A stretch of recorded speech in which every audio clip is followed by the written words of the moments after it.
Hi friends, so I made this sketch a while back, but I was too scared to finish it because I was scared I was going to ruin it.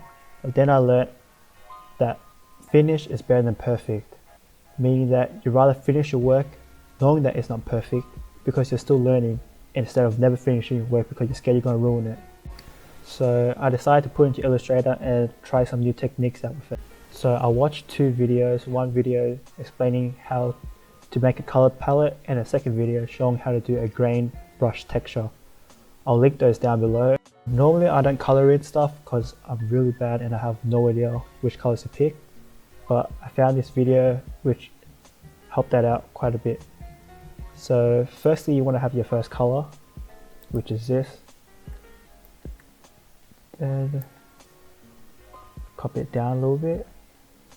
Then what we could do to have some variation is pick the color, and to make the color brighter you want to go up this way. To make it darker you want to go down this way. Try to have it along the curve of from the top left corner to the bottom right corner. So to have the color lighter, I'll move it up a little bit, then to the left. But not only that, I'll also move the hue up a little bit too, like that. And there, I have a color. So if I want to make the top color even brighter, select that color.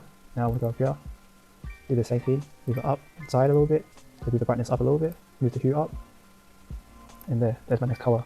And to go darker, I'll just go the opposite way. So you're going right a little bit, then down, then moving the hue down to here. And one more time, right and down, and the hue goes down, so I move it up here. And there, that's how you make a simple color palette. So the next thing I learned was how to make a grain textured brush. So the way we'll do that is firstly we'll make a little circle. Then we'll go up here in the brush section, click on new brush, scatter brush, click on OK. Put this on random, put spacing on random, put scatter on random, move the size straight down, move the spacing down, and move the scatter up a little bit. Then move this part down, and this part down a little bit. Then make sure you put the method on tints, then click on OK. Now that we have the brush selected, we'll get the brush, draw it out, see how it looks, and then we can select it,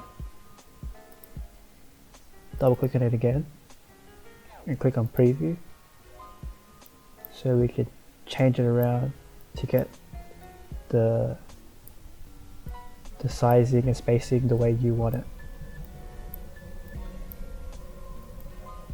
So once you have that down, the shape and size that you want it, you click on OK, apply it to brushes, and now that's your brush. Another thing I learned is the draw inside button. Normally to draw inside a shape we'll need to use a clipping mask, but this way it's much quicker. So firstly we'll get a shape, then we'll click on the draw inside. Then we'll click out, go into our scatter brush, and then select the color we want. Now we can simply draw, and the lines, the brush will stay inside the shape.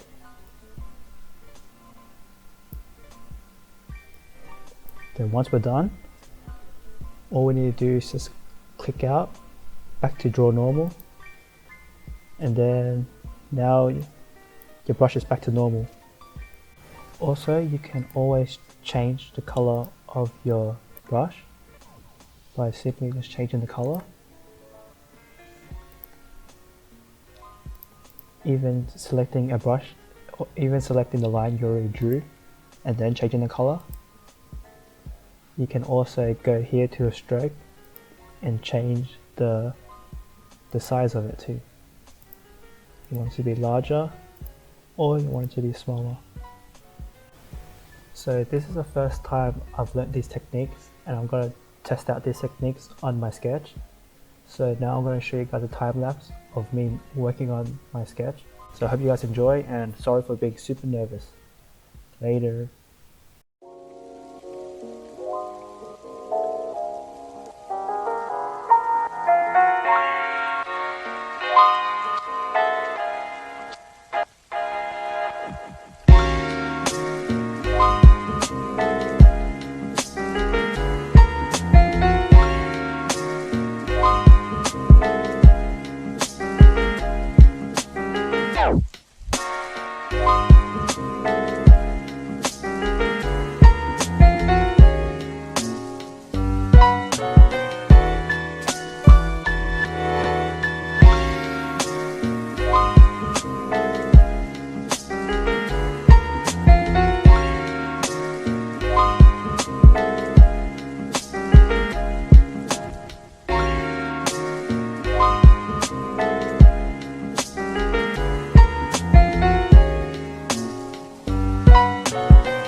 I tried creating highlights for my illustration, but it just didn't seem to work, and my laptop was way too old and was lagging out way too much from all these grain textures that I drew.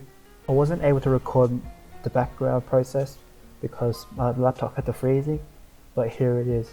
Hopefully the colors aren't that bad, but overall I think it turned out pretty well.